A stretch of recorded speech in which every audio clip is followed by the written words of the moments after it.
birds out on the island in front of the bloated hippos are the pink-backed pelicans. They get that name because their backs do kind of turn a pinkish color during mating season. Let's see what other animals we can find up ahead here. Got the wild African duck out there. Some more animals that migrated from a really far off place called Florida or something. I don't know. It's really far away from here. Oh, we're coming up to a rickety old bridge. If y'all look to your left while we're going over that bridge, you're gonna see the Nile crocodiles. They can be about 20 feet long. They are reptiles, so they're exothermic. They'll hold their jaws open to help cool themselves off a bit. They can also put about 2,000 pounds of pressure per square inch of those jaws, so they are very strong. Let's just hurry on out of here. Alright, now we're going to be leaving the forest area pretty soon here, heading on over to the West Savannah. The West Savannah will be a completely different ecosystem with completely different animals. And coming around the corner is a baobab tree. It's also known as the upside down tree because it does kind of look like somebody picked it up and then put it back down upside down so that its roots are sticking straight up in the sky. The baobab trees do store water in their trunks that go leafless for about 9 months out of the year. That helps them be able to survive through very long times of drought. There are going to be several more of them throughout our journey, so just keep an eye out for them. But now we're coming up to the best view on the reserve.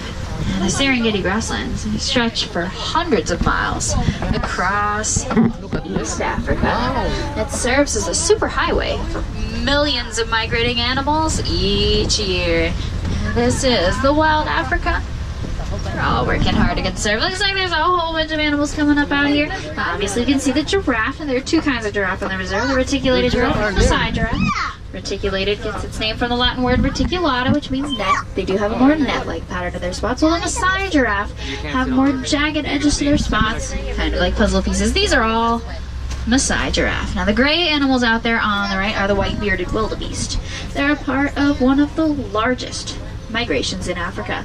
Their name actually does mean wild beast in Afrikaans. I got that because they're kind of rough looking appearance. That is a baby giraffe out there in the middle, if you were wondering. They're born at about 6 feet tall, and they could grow up to be 20 feet tall. They are the tallest mammals in the world. That 20 feet does also mean that the crocodiles are as long as a giraffe are tall. Now, there are actually several baby giraffes, so do keep an eye out for some more of them. The tiny little tan antelope out there with a black stripe on their side, those are the springbok. They can jump 6 feet high into the air and leap 13 feet forward. Now, hanging out in the den on the left are a couple of spotted hyenas. Most people think that they're just scavengers. They're actually very successful hunters.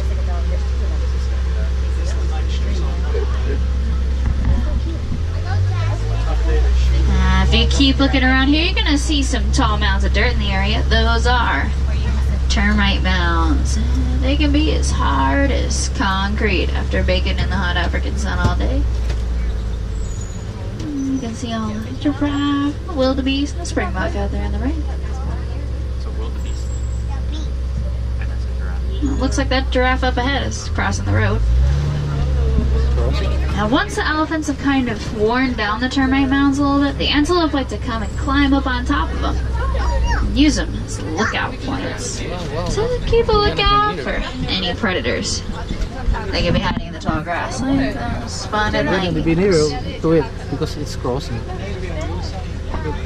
It's on the side. Now, these large tan antelope around us, those are the Patterson's eland. Eland are the tallest and largest antelope in Africa. Males can grow to be 6 feet tall at the shoulder and weigh about 2,000 pounds. They may not seem like they can move very much being that heavy, but they can actually jump 7 feet high into the air from a standstill. That's actually a young eland out there on our left. And of course there's another baby giraffe and another adult giraffe that wants to cross the road in front of us, so we'll let her go. We get a lot of giraffe jams around here. Naturally. Okay, Oh, stay here we there. go. We're just gonna wait for the baby giraffe to cross. Here we go.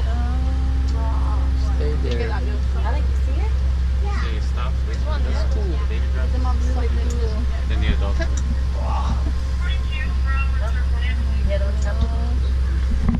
This is like one of the giraffe's favorite things to do, cause giraffic jams. Here we go. And you can see the ossicombs on top of her head. You can't get much closer than that. Alright, we are gonna keep on moving. Thank you, giraffe.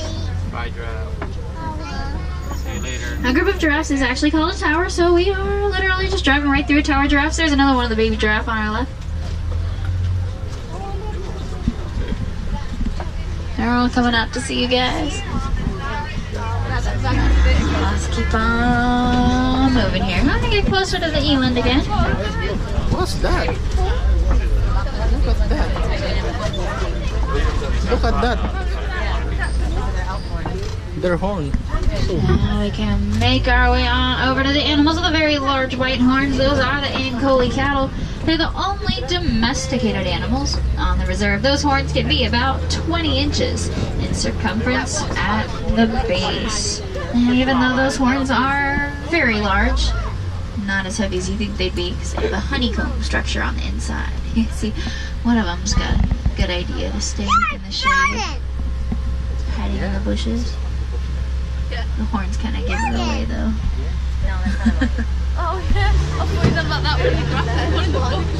Now, the honeycomb structure does allow blood to be able to flow through those horns, and it helps regulate their body temperature. Kind of like the crocodiles can with holding their jaws open. Oh, there's the male eland out there on the left. He's a pretty cool dude. And he is really big. 1,000-something pounds. It's pretty crazy. He likes to make flower crowns for himself out of the bushes and the grass. He's very stylish. And you can actually hear his tendons snapping when he walks. He's just so beefy. You hear little snapping noises when he walks by. But he can never sneak up.